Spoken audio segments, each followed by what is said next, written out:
Bueno, bienvenidos, doctor Aguinaga. Muchas gracias por la presencia, doctor Juan Carlos Solines.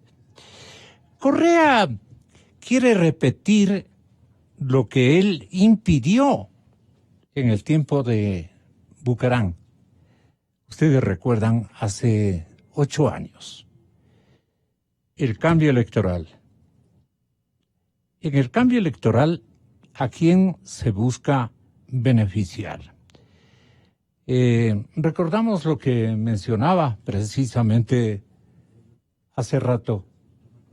Yo no soy Barchagnón, ¿cómo es que se llama ahora? Puerto Limpio, para ir recogiendo basura. Si este señor quiere regresar al país, que venga para meterlo preso para que pague sus culpas. Y ojalá salga rápido, para que todas las tonterías que escriba a través de Twitter me las venga a decir frontalmente, ¿no? Porque el único cobarde que conoce este país es el que ha salido corriendo varias veces para huir de sus responsabilidades por su deshonestidad. Así que yo dejaré a Puerto Limpio que responda a la basura que constituye esa gente. Yo no me voy a rebajar ese nivel. ¿Ustedes recuerdan estas expresiones, doctor Aguinaga? ¿Usted recuerda estas expresiones de el expresidente Correa?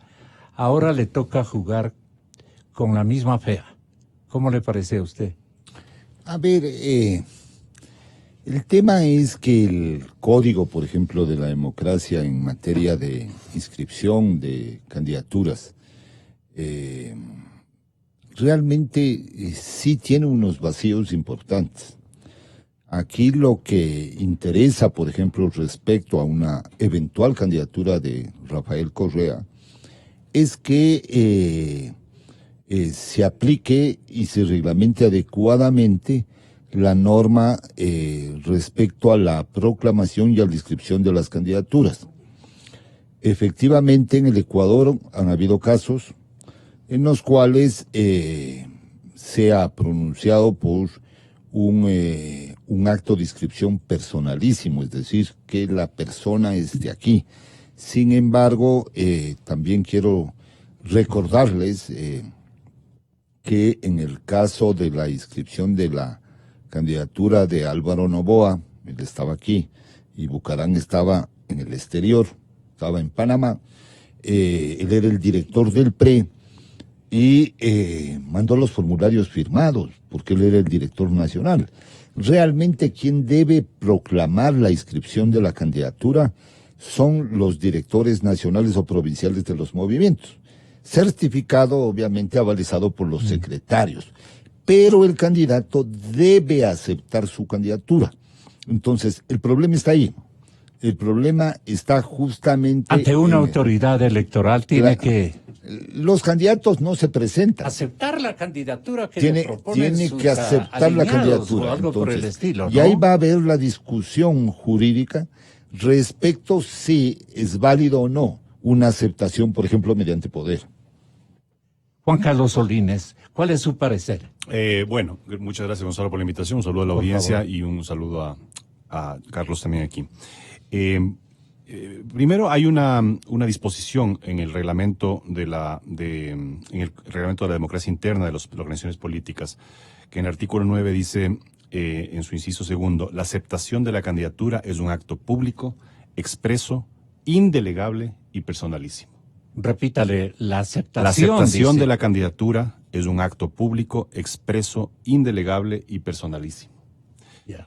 Esto es el artículo 9, en donde dice que la organización política realizará la proclamación de candidaturas y la o el candidato deberá aceptar su nominación ante una delegada o delegado de la coordinación técnica de participación política del Consejo Nacional Electoral en unidad de acto.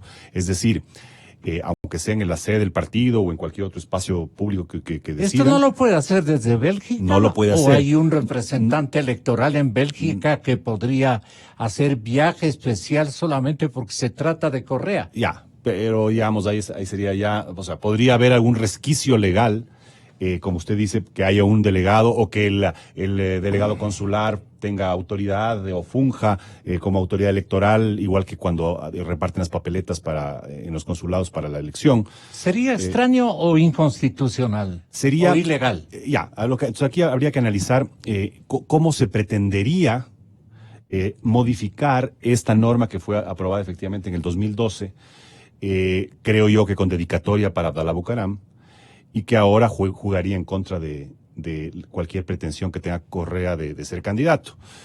Pero hay temas adicionales, o sea, no solamente, por ejemplo, de dónde surgiría esta iniciativa, porque recordemos que de acuerdo a la propia normativa vigente, a quien le corresponde, de acuerdo al artículo 9, reglamentar la normativa legal sobre los asuntos de su competencia, en este caso electoral, es al Consejo. Por lo tanto, aquí no puede surgir una propuesta, un proyecto, porque recién tuvimos una reforma al Código de la Democracia y nada de eso se habló, ¿no es cierto? Eso tendría que ser una reforma a un reglamento del CNE, y esa competencia es exclusiva de los consejeros del CNE. Por lo tanto, una iniciativa de modificar algo aprobado en el 2012, que no ha sido en todos estos años tocado, súbitamente, tendría que tener un origen, y esa sería la punta del ovillo. ¿Quién está proponiendo esto? Porque el beneficiario es evidente quién es, ¿no es cierto? Ahora, hay otros temas legales también que sería interesante plantear. Por ejemplo, hay dos tipos de elecciones: las elecciones pluripersonales y las elecciones unipersonales. Pero en el caso de presidente y de prefecto, son casos sui generis, porque presidente y prefecto tienen un binomio, ¿no? Que es inseparable, pero que en realidad la gente, el elector, no está votando por el candidato a vicepresidente o por el candidato a viceprefecto, está votando por el candidato a presidente y el candidato a prefecto. Entonces, esa particularidad de que son binomios podría ser utilizada para evadir los resultados de la consulta popular, en la que se prohíbe la reelección, cuando el vicepresidente o el viceprefecto asumirían, en caso de ausencia temporal o definitiva, la posición a la que ya no podrían acceder. Entonces, yo creo que aquí hay un elemento adicional, que es cuál es el tratamiento que se va a dar cuando en una elección de binomio, que sigue siendo unipersonal, se pretende que la integre una persona que está impedida de ejercer el cargo principal. Repitamos esto porque es muy importante, doctor Aguinaga. Miren, hace 8 años, Abdalá Bucaram quería inscribirse y tenía prohibición. Quería inscribirse como candidato a la presidencia. Época ya de un mandato, creo que el primer mandato de Rafael Correa. Y él sale y le dice lo que sigue. Yo no soy Barchagnón, ¿cómo es que se llama ahora? Puerto Limpio, para ir recogiendo basura. Si este señor quiere regresar al país, que venga para meterlo preso para que pague sus culpas. Y ojalá salga rápido, para que todas las tonterías que escriba a través de Twitter me las venga a decir frontalmente, ¿no? Porque el único cobarde que conoce este país es el que ha salido corriendo varias veces para huir de sus responsabilidades por su deshonestidad. Así que yo dejaré a Puerto Limpio que responda a la basura que constituye esa gente. Yo no me voy a rebajar ese nivel. Ahora le toca a él cumplir con lo que él exigía en el comportamiento de Abdalá Bucaram. ¿Quién debe exigirle y decirle cosa igual a Rafael Correa en este momento, doctora? Bueno, a ver. Porque no han cambiado la Constitución, no han cambiado los tiempos. ¿A quién le correspondería decirle, ven pues entonces? Cuando el ejercicio del poder político transgrede las normas éticas y las normas públicas y las normas de un convivir de interés público, obviamente hay unas respuestas que son excesivas y que violan los principios y valores democráticos. Eso es clarísimo. Obviamente, aquí hay el expresidente Correa está judicializado. Eso puede o no puede tener consecuencias. Sabremos eso el momento de la fecha de inscripción de candidaturas. Pero por otro lado, también todo el mundo se llena la boca de este tema del caso de Arroz Verde, de los sobornos y todo el tema. Y yo le quiero decir al país con claridad que en este mes de abril, que viene, siguiente, se vence los 5 años para plantear el recurso excepcional de revisión planteado, que solo pueden plantear hoy las organizaciones políticas. Porque en la reforma le amarraron, en esta última reforma, a ese recurso lo amarraron. Antes podía plantear cualquier ciudadano. Sí, ahora solo puede plantear la organización política. Es decir, en este abril ya no se puede revisar. Y no hay ninguna organización política frente a estas contribuciones irregulares, ilegales, que no están reportados. Nadie ha presentado ninguna denuncia. Entonces es un tema de corresponsabilidad de los actores políticos. No solo es un tema de, obviamente que hay un riesgo, es evidente que el Consejo Nacional Electoral, en base a su facultad de reglamentar el Código de la Democracia, que está establecido entre el 218 y 221 de la Constitución y en el 20 del Código de la Democracia, puede cambiar y va a cambiar de hecho, porque en cada proceso electoral han cambiado los reglamentos. Estamos hablando no solo que hay que cambiar, sino que faltan un montón.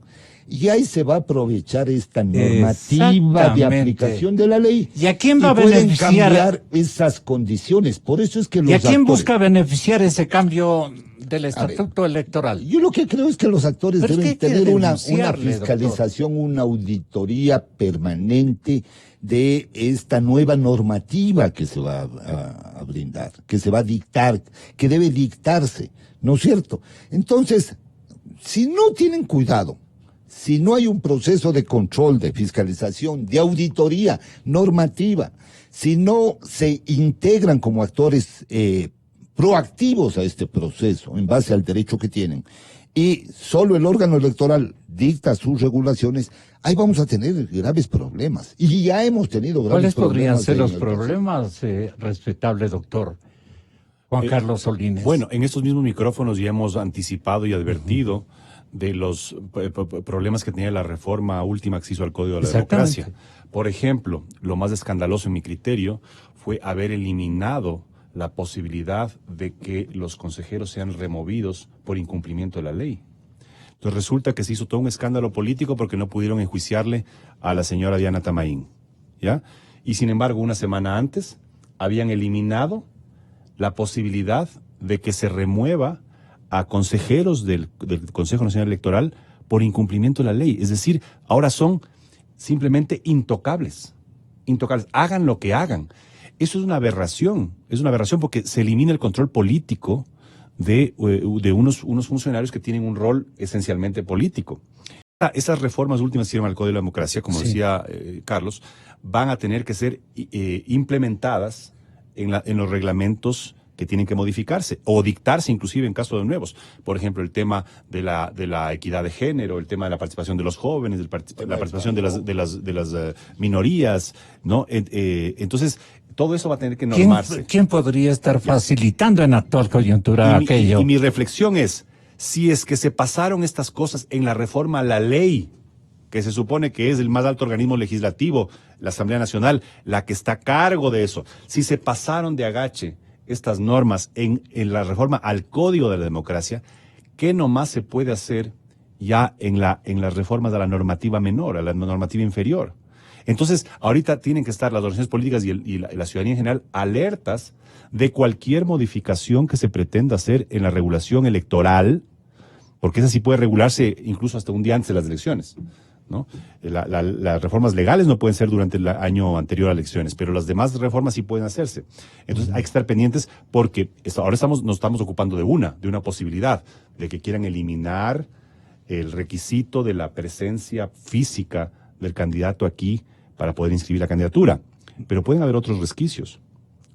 ¿Cómo cuáles? Yo mencionaba hace un momento, por ejemplo, el tema de que pretender evadir el resultado de la consulta popular respecto a la reelección, poniéndose de segundos de una papeleta, ¿no? Porque yo decía, en el caso de presidente y de prefecto, hay un binomio, hay un vicepresidente y un viceprefecto, ¿ya? Pero la elección sigue siendo unipersonal, es decir, se elige presidente y se elige prefecto. El otro pasa de agache, en caso de que de ausencia temporal o definitiva. Entonces, una persona que está impedida de ejercer la presidencia no puede o no debería integrar un binomio a la presidencia porque estaría buscando evadir esa prohibición siendo candidato a vicepresidente. Entonces, todos esos elementos hay que... Pero permítame escuchar la posición que tiene Carlitos Aguinaga respecto a lo que dice Juan. Se trata de una elección binominal, ¿no? obviamente Fórmula. es una fórmula binominal en el distrito uninominal, ¿no es cierto? Ya. O sea, la forma de presentación de las candidaturas es binominal y el distrito es uninominal. Ese es el reto del es una 21. sola Indivisible. dignidad, Claro, no se puede. ¿no es cierto? Y ahí va a surgir, obviamente, también una interpretación, puede surgir una interpretación. ¿En qué una sentido aplicación podría tanto del Consejo Nacional los Electoral pilas y esto intervenir puede para- ser objeto de apelación y va al Tribunal Contencioso. Terminaría en el contencioso electoral. Terminaría en el contencioso electoral. Es decir, ellos van a ser los que finalmente van a dirimir el tema de la participación política electoral de Rafael Correa en el futuro. Porque es obvio que políticamente van a inscribir. O sea, van a inscribir por todos los efectos que esto conlleva. O porque pueda participar, o porque me impidan participar, por la campaña mediática, por el tema, los efectos políticos. Y por legalizar Claro. la postulación. Y obviamente ahí estará diseñada una estrategia de comunicación a la par de este tema, que eso es Inevitable, tal vez. Es parte del juego político que lo Así van a es. hacer, ¿no es cierto? Y es los actores, los contrincantes, quienes están interesados en que no suceda eso, han cometido muchos errores, comenzando por los errores de que les controlaron toda la reforma al Código de la Democracia, ¿no es cierto? Hicieron lo que quisieron, negociaron ciertas cositas, no hicieron una adecuada reforma, no han planteado el recurso extraordinario. Doctor, es que no hay excepcional de en ninguna revisión. parte de la nueva ley electoral una mención que nos haga reflexionar sobre la necesidad de que los postulantes estén presentes en el momento de la proclamación de las candidaturas. No existe eso. En la ley no. Claro. Pero en el reglamento sí. En el reglamento reguló ahí, el Consejo ahí ustedes Nacional son de los Defensa. abogados y finalmente, ¿qué Bueno, pesa más? Ahí, a ver, hay que ver los dos puntos de vista. El que va a inscribir va a decir, están violando mi derecho de participación político de ser elegido. Exacto. ¿No es cierto? Por un tema de movilidad. Exactamente. Sí. Sí. Y van a decir que no hay cómo. Entonces, aquí también esto va a tener unos efectos de carácter constitucional por los derechos Claro. políticos de participación, ¿no? Una fractura del coxis de alguno de los candidatos, O sea, que eviten el vuelo, ya está solucionado el problema. ¿Usted cree que puede jugarse así, de esa manera? Gonzalo, yo creo que, digamos, Doctor resquicios Solís. legales para argumentar a favor de que se permita la inscripción de una candidatura en ausencia del candidato pueden haber. Ahorita acaba de esbozar algunos, Carlos, ¿no? Temas constitucionales, incluso de participación política, de movilidad, de una cantidad digamos, de argumentos legales. Pero en última instancia, el tema va a ser un tema político, en donde, en primera instancia, el Consejo Nacional Electoral y quienes voten a favor, por ejemplo, de una eventual eliminación de este requisito, van a tener que responder en base a qué criterio aprobaron. O de Y- la calificación de la o candidatura. de la calificación de la candidatura. Y eso va a ser impugnado seguramente, va a ser impugnado y va a pasar y terminar en el Tribunal Contencioso Electoral. Y ahí también habrá que ver cuál es la correlación de fuerzas. Porque aquí todo es un tema de interés político. Así ha sido ¿no? Nos guste o no siempre, nos guste. lamentablemente. Un tema de correlación de fuerzas. A ver quién tiene mayoría en la CNE, si es que están descontentos con lo que resuelve el CNE, a ver quién tiene mayoría en el Tribunal Contencioso ¿Y ahí Electoral. cuál es su pronóstico? Doctor, Eso está complicado. Realmente. muchas gracias. Hasta mañana. Seguramente los vuelva a molestar en las próximas horas. Muchísimas gracias y muy buenos días. Calidad. Innovación. Completa.